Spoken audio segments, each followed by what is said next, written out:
అశ్వ సంవత్సరంలో కైలాస యాత్ర Shri Gayatri tours and travels 8977349696.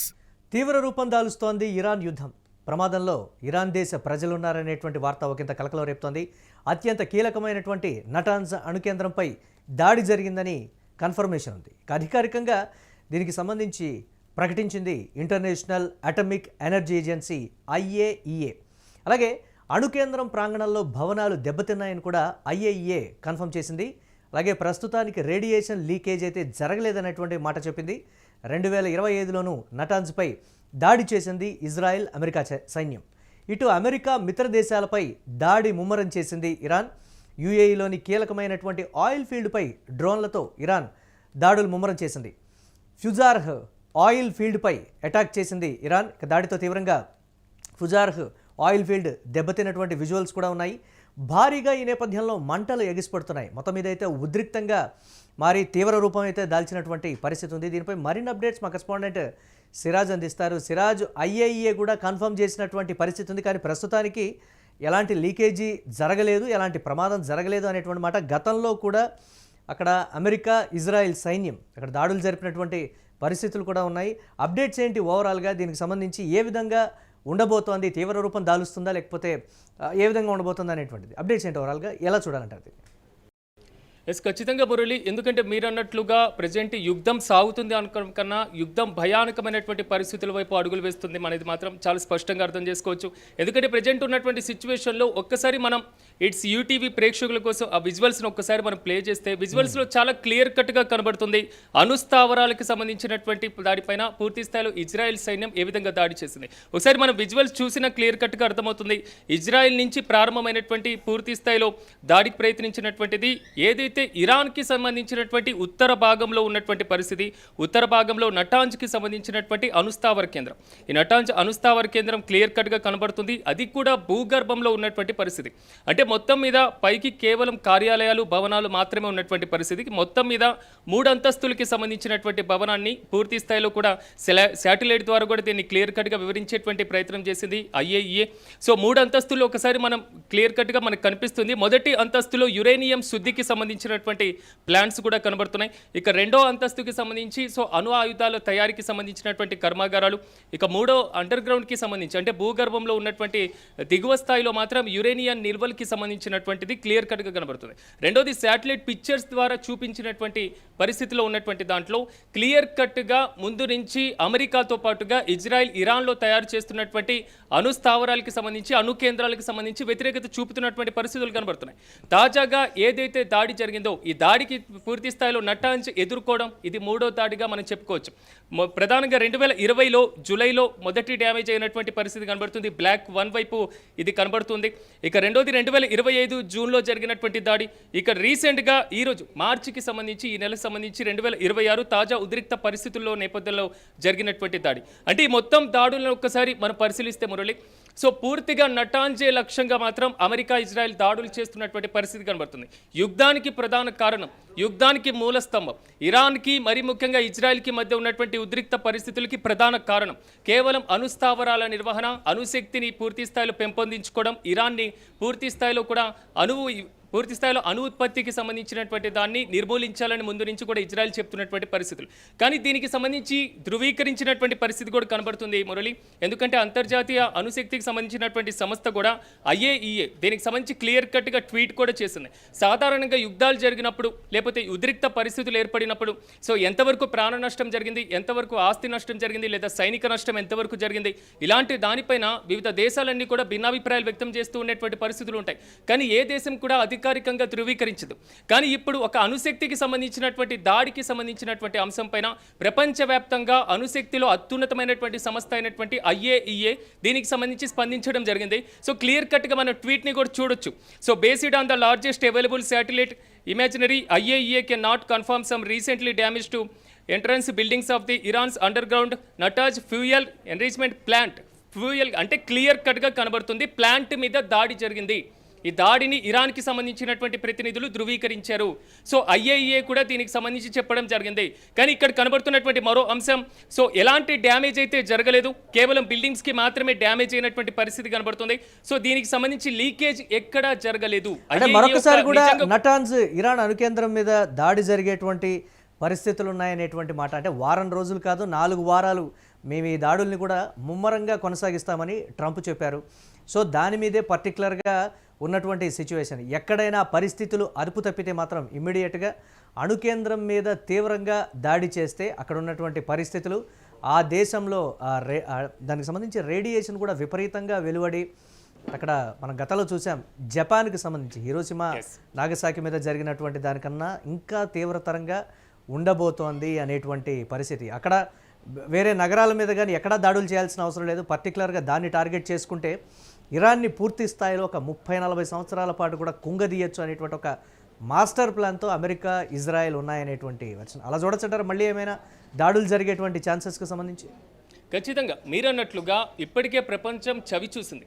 అణుశక్తికి అణుదాడి వల్ల ప్రభావితమైనటువంటి ప్రాంతాలు, నష్టపోయినటువంటి జీవాలు, నష్టపోయినటువంటి దేశాలు, ఇప్పటికి కూడా మొక్కలు మొలకెత్తినటువంటి సిచ్యువేషన్స్ ఆ ప్రాంతాల్లో కనబడుతున్నాయి. రెండో ప్రపంచ యుద్ధ కాలంలో హిరోషిమా నాగసాకి పైన దాడి జరిగినప్పుడు ఆ ప్రాంతాల్లో ఇప్పటికీ జీవోత్సవాలుగా మిగిలిపోయినటువంటి పరిస్థితి. ఒకసారి మనం చూసుకున్నా ఇప్పుడు ఇరాన్ వద్ద 440 కేజీలకు సంబంధించిన యురేనియం ఉత్పత్తులు ఉన్నటువంటి పరిస్థితి. సో మురళి, ఒకటి క్లియర్ కట్గా కనబడుతుంది, అణుశక్తి ఉత్పత్తికి, అణుశక్తి దోహదపడడానికి కీలక పాత్ర పోషించేది యురేనియం. 440 కేజీల యురేనియం అంటే ఆల్మోస్ట్ ఒక 11 అణుబాంబులు తయారు చేసే కెపాసిటీ కూడా ఇరాన్ దగ్గర ఉంది. అందుకే ఇజ్రాయిల్ ఆందోళన చెందింది, అమెరికా ఆందోళన చెందింది. స్థానికంగా నటాంజ్ పైన ఇదే రకంగా దాడులు జరగడానికి కూడా ప్రధాన రీజన్ ఇదే. ఇప్పుడు ఈ యురేనియానికి సంబంధించి శుద్ధి కర్మాగారం మీద దాడి చేస్తే అసలు పూర్తి స్థాయిలో అణుబాంబుల తయారీకి ఒక ఫ్యాక్టరీ లేకుండా పోతుంది. అంటే అంత మౌలిక సదుపాయాల కల్పనలో కీలక పాత్ర పోషించేది. ఇప్పుడు మీరన్నట్లుగా ఒక రకంగా సో ఏదైతే ఈ కేంద్రం మీద ఉందో, ఈ కేంద్రం మీద ఒకవేళ దాడి జరిగితే ఇది వచ్చేటువంటి 2-3 దశాబ్దాల్లో ప్రభావం చూపించేటువంటి అవకాశం ఉంటుంది. ఎందుకంటే యురేనియం కీలక పాత్ర పోషిస్తుంది కాబట్టి. సో అణు కేంద్రాల మీద దాడి జరిగిన, అణుబాంబులు ప్రయోగించిన, ఆ పరిసర ప్రాంతాల్లో బ్లాస్ట్ జరిగిన, కేవలం బ్లాస్ట్ అయ్యేటువంటి ప్రాంతమే 10 నుంచి 15 కిలోమీటర్లు ఉంటుంది. సో దాని రేడియేషన్ ప్రభావం అనేది ఈజీగా 35 నుంచి 60 కిలోమీటర్ల వరకు ఉంటుంది. అంటే ఒక అణుబాంబు లేదా అణుశక్తి యొక్క డ్యామేజ్ అనేది దాదాపు 60-65 కిలోమీటర్ల వరకు ప్రభావం చూపుతుంది. సో వెంటనే మనుషులు కాదు, జీవోత్సవాలు కాదు, సో జీవులు కాదు, పశువులు కాదు, ప్రతి ఒక్కరు కూడా మాడి మసిపోయేటువంటి పరిస్థితులు వచ్చేటువంటి 40 లేదా 4-5 దశాబ్దాలు పూర్తి స్థాయిలో కూడా అక్కడ కనీసం పంటలు పండినటువంటి పరిస్థితులు ఉంటాయి. అంటే ఈ రోజుల్లో యుద్ధాలు సాధారణంగా సైనికుల మధ్య జరగడం, సరిహద్దుల్లో జరగడం, ఇలాంటి పరిస్థితుల వైపు నుంచి కూడా అణు కేంద్రాలకు సంబంధించిన నిర్వహణ, ఈ అణుదాడుల వైపు అడుగులు వేస్తున్నటువంటి పరిస్థితి. సో మురళి, ఒక్కటి క్లియర్ కట్, ఈ 2 దేశాల మధ్య పూర్తి స్థాయిలో ఉన్నటువంటి ఉద్రిక్త పరిస్థితులకు కారణం అణుశక్తి ఉత్పత్తి. సో ఈ 2 దేశాల మధ్య ప్రధానమైనటువంటి కారణం అణుబాంబుల తయారీ. సో ఇరాన్ ఇలాంటి కార్యకలాపాలకు పార్టిసిపేట్ చేస్తున్నందునే అమెరికా ఆంక్షలు విధిస్తుంది, ఇజ్రాయెల్ దీనిపైన పూర్తి స్థాయిలో అభ్యంతరం వ్యక్తం చేస్తుంది. సో ఈ రెండింటిని బేఖాతరు చేస్తూ ఇంకా అణుస్థావరాల నిర్వహణకు సంబంధించి ముందుగానే పసిగడుతుంది. ఎప్పుడైనా అమెరికాతో పాటుగా ఇజ్రాయెల్కి ఇది ఎప్పుడైనా ప్రతికూల పరిస్థితులు తెచ్చిపెట్టేటువంటి అవకాశాలు ఖచ్చితంగా ఉంటుంది. కాబట్టి క్లియర్ కట్గా ఆ స్థావరాలపైన దాడి చేస్తే మాత్రం కొంతవరకు దాని ప్రభావాన్ని తగ్గించవచ్చు. సేమ్ టైం ఇప్పట్లో ఇరాన్ అణుశక్తి ఉత్పత్తిని కొంతవరకు కంట్రోల్ చేయొచ్చు అనేది మాత్రం ఇజ్రాయెల్తో పాటుగా అమెరికా భావించింది.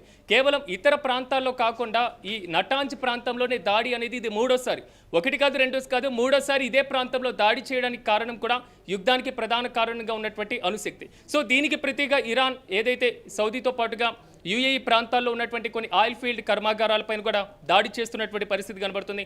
మరి ముఖ్యంగా భౌతికంగా, ఆర్థికంగా కూడా దెబ్బతీసేటువంటి ప్రయత్నంలో భాగంగా దీన్ని చూడొచ్చు అంటారా? అటు అణు కేంద్రం మీద కావచ్చు, ఇటు ఆయిల్ కేంద్రాల మీద కావచ్చు. దాన్ని ఎలా చూడాలంటారు సిరాజ్?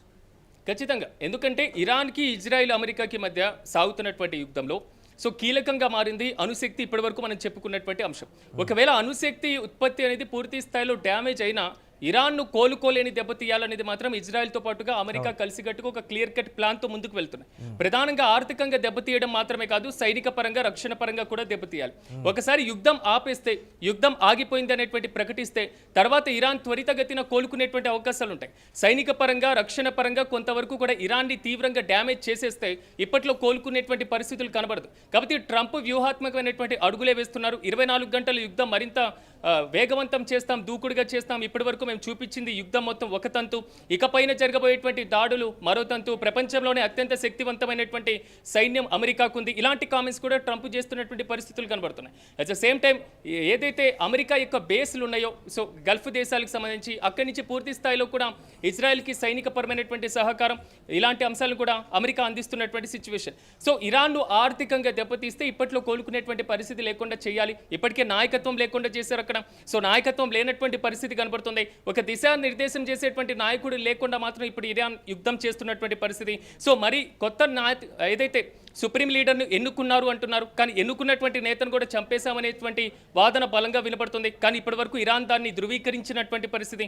కాబట్టి చూడాలి వచ్చేటువంటి ఈ 2-3 రోజుల్లో ఎలాంటి పరిస్థితులు ఉంటాయో. కొంతవరకు సేఫ్ అని చెప్పుకోవాలి మురళి, ఎందుకంటే ఇరాన్లో ప్రస్తుతం ఈ అటామిక్కి సంబంధించినటువంటి ఈ కేంద్రం నటాంజ్ ప్రాంతం నుంచి బ్లాస్ట్ కాకుండా అవడం, చిన్న చిన్న ఏదైతే డ్యామేజ్ జరిగి బయటపడినటువంటి ప్రజలు అయితే తీవ్రమైనటువంటి నష్టం వాటిల్లేది. ఈ ఒక్క అణుకేంద్రం చాలు ఇరాన్ పూర్తి స్థాయిలో డ్యామేజ్ అయ్యేటువంటి పరిస్థితులు, మరి ముఖ్యంగా ఉత్తర ఇరాన్ ప్రాంతంలో తీవ్రమైనటువంటి ప్రభావం పడేటువంటి ఛాన్సెస్ అయితే కనబడుతున్నాయి. మరి నెక్స్ట్ స్టెప్ ఏ విధంగా ఉండబోతుంది? ఇరాన్ కూడా ప్రతిఘటిస్తున్నటువంటి పరిస్థితి కనబడుతుంది.